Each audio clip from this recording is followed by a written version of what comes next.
Cantik dan menarik, inilah kesan yang pertama kali Anda tangkap saat melihat bunga hias ini.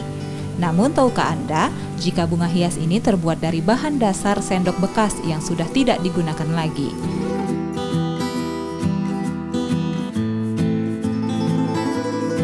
Kondisi pandemi yang serba sulit rupanya tidak menghambat kreativitas masyarakat, seperti yang ditunjukkan oleh sejumlah ibu yang ada di kota Palembang ini.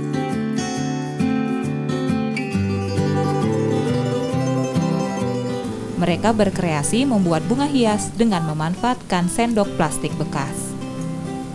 Para ibu yang didominasi oleh pengusaha kuliner ini mengaku mendapat ide dari banyaknya sendok bekas plastik yang tidak dimanfaatkan setelah dipakai. Mereka pun berkreasi agar sendok tersebut dapat memiliki nilai jual.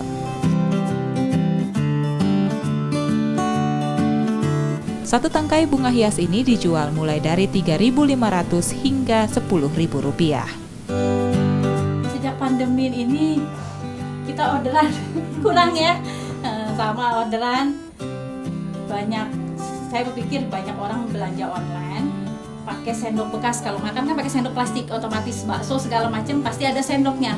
Daripada dibuang menuhi sampah, bagaimana kalau kita manfaatkan? Kita mempunyai nilai jual kan.